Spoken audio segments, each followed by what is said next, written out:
Imagine AI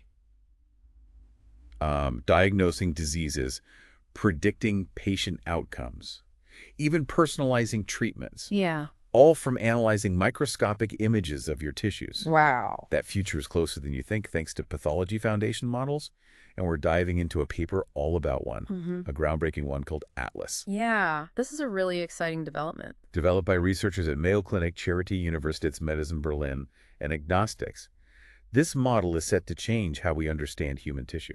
Yeah, what's really capturing everyone's attention is how AI is starting to see like a trained pathologist Oh, wow. analyzing these images on a whole new level. Okay, so before we get lost in the microscopic world, can we zoom out for a second? Sure. What are foundation models and why are they such a big deal, especially in medicine?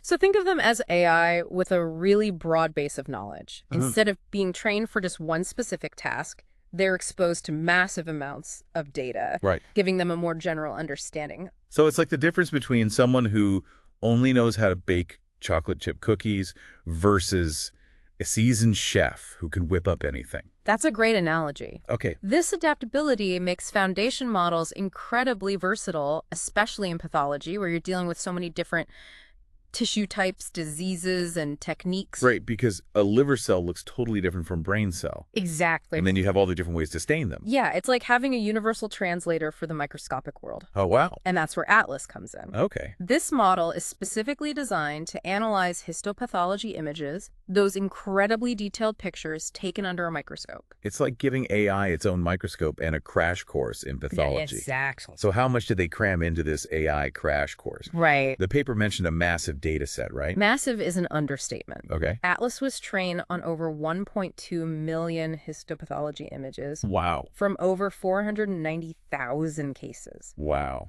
They really wanted to ensure it had a diverse education. I can't even imagine looking at that many slides. Right. What kind of variety are we talking about? We're talking over 70 different tissue and organ types, over 100 different staining methods, Oh, wow. and images captured from 7 different types of slide scanners. So they threw everything but the kitchen sink at it, huh? Pretty much. But even with all that data, does it actually perform well? Right. How do we know it's not just memorizing patterns? That's the exciting part. Okay. They put Atlas through a series of 21 different tests, each simulating a real-world challenge in pathology. Kind of like a pathology Olympics for AI. Exactly. Okay. These tests included things like identifying cancer subtypes, predicting the presence of certain biomarkers, and even estimating gene expression, all just from looking at tissue images. And how did Atlas fare in these pathology games? It blew the competition out of the water. Wow. Ranking first in 11 out of the 21 tasks and consistently performing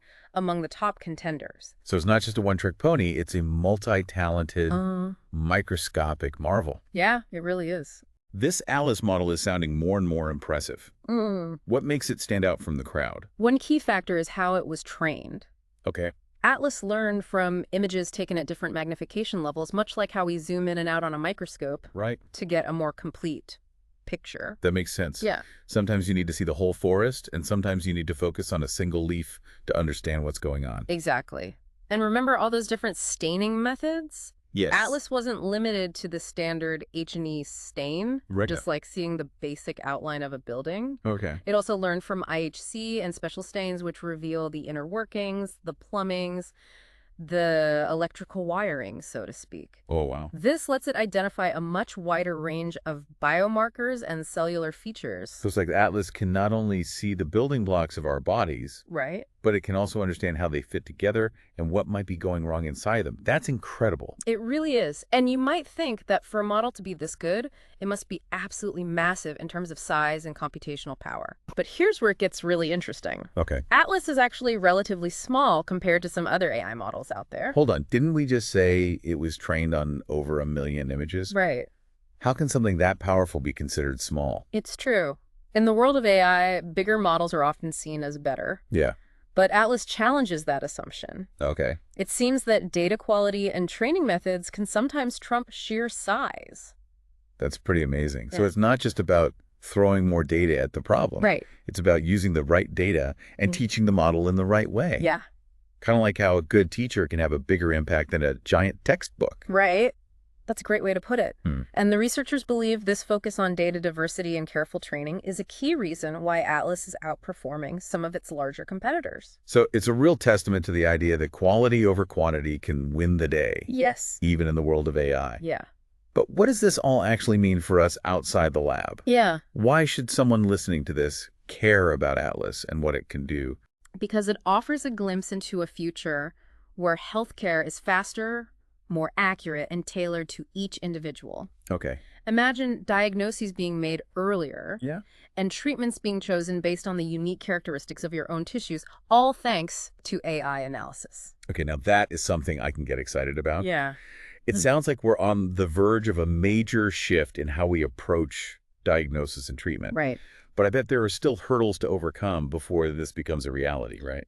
Of course, while the potential of Atlas and models, it is huge, there are definitely some important technical and practical challenges to figure out. Yeah. For example, how do we standardize the way tissues are prepared and imaged so that models trained on data from one lab can be reliably used in another? That makes sense. It's like trying to get everyone to speak the same language, even at the microscopic level. Exactly. Yeah. And then there's the question of how to make these models more transparent. Right now, they're kind of like black boxes. We know they work, but we don't always understand exactly how they arrive at their conclusions. So it's like getting the answer without seeing the work. I can see how that could be a hurdle, especially in medicine, where trust and understanding are so important. You're absolutely right.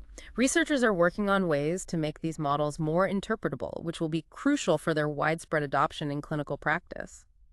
It sounds like there's still a lot to unpack here, both in terms of the technical details and the broader implications of AI and pathology. But we've got plenty of time to dive deeper. So let's take a moment to let all that information sink in. Yeah, let's take a pause. All right, so we've established that Atlas is this incredible AI that's shaking up the pathology world.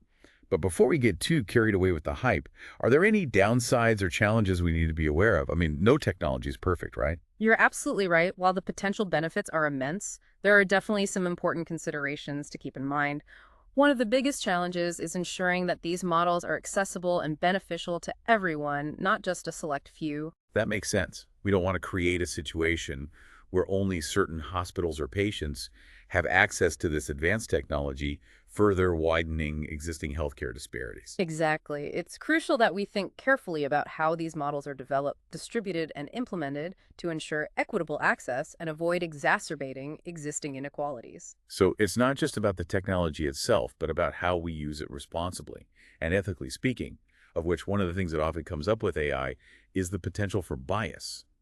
How do we make sure that these models aren't perpetuating existing biases that might be present in the data they're trained on? That's a critical point. If the training data isn't representative of the diverse population these models will be used on, there's a risk that they could produce inaccurate or even harmful results for certain groups of people. So, for example, if a model is primarily trained on tissue samples from people of a particular ethnicity or from a specific geographic region, it might not perform as well for people who fall outside those categories. Precisely. It's like trying to teach someone to recognize different types of fruit by only showing them apples and oranges.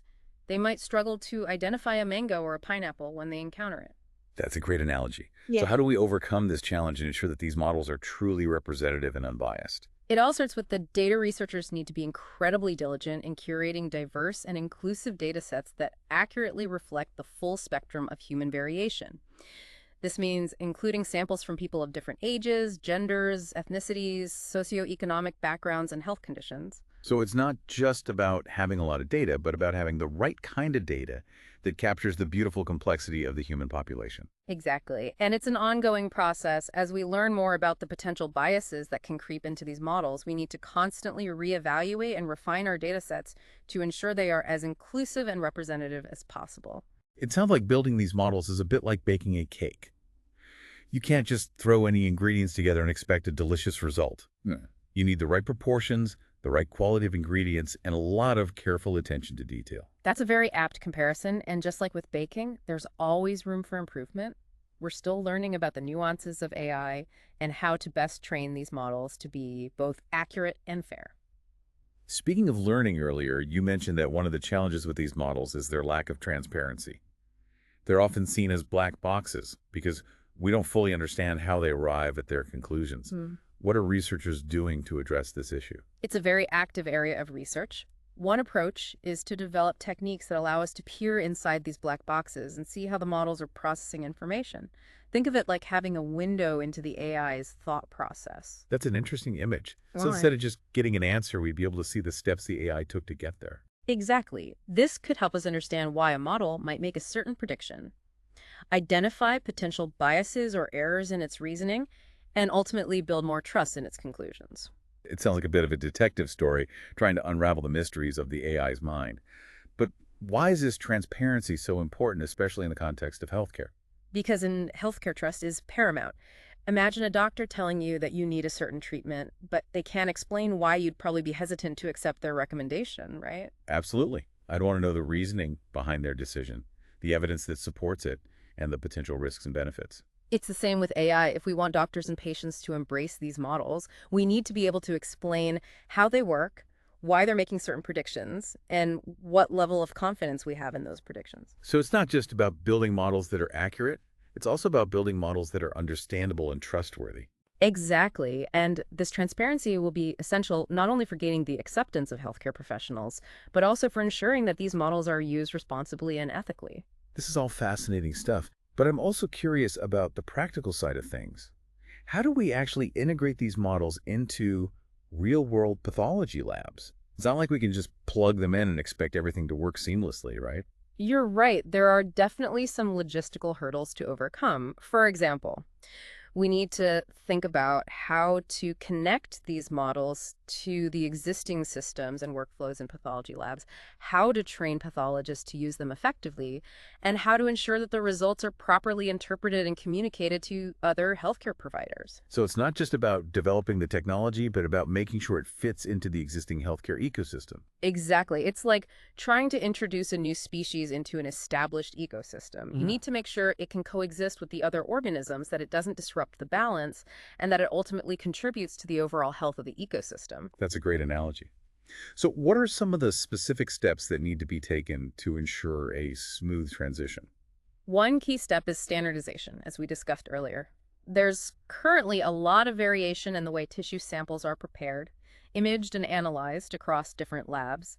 This can create challenges for training and deploying AI models, as they might encounter data that differs from what they were trained on. So it's like trying to teach a self-driving car to navigate a city where all the traffic lights are different shapes and colors. Exactly. To make these models truly effective and widely applicable, we need to establish common standards for how tissue samples are handled, and analyze this would ensure that models trained on data from one lab can be reliably used in another. That makes sense. It's like creating a universal language for pathology that both humans and AI can understand. What about the role of pathologists themselves? How will their jobs change as AI becomes more integrated into their work? That's a question that a lot of people are asking, and it's important to emphasize that these models are not meant to replace human pathologists. Instead, they're designed to augment their expertise, providing them with powerful tools to enhance their accuracy, efficiency, and decision-making. So it's more of a collaboration between humans and machines, a partnership where each leverages their unique strengths. Exactly. Pathologists bring years of training experience and nuanced judgment to the table, which AI can't replicate, but AI can excel at tasks like pattern recognition, analyzing vast amounts of data, and identifying subtle details that might be missed by the human eye. Sounds like a perfect match. AI handling the heavy lifting of data analysis while pathologists provide the expert interpretation and clinical context. Precisely. And as these models continue to evolve, we can expect to see new and innovative ways for humans and machines to collaborate, leading to even more accurate and personalized healthcare. This all sounds incredibly promising, but I'm also aware that we're dealing with a rapidly evolving field.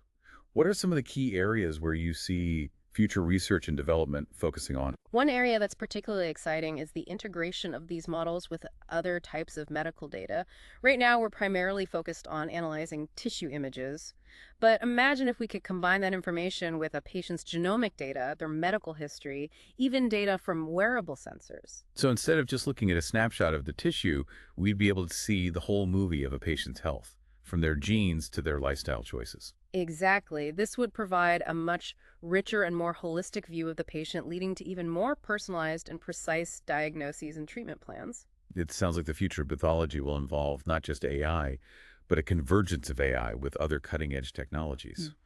What a fascinating time to be witnessing these developments. It really is, and as researchers continue to push the boundaries of what's possible, we can expect to see even more breakthroughs in the years to come, transforming how we understand, diagnose, and treat diseases. So as we wrap up this part of our deep dive, what are some of the key takeaways you'd like our listeners to remember about the challenges and opportunities that lie ahead in the world of AI-powered pathology?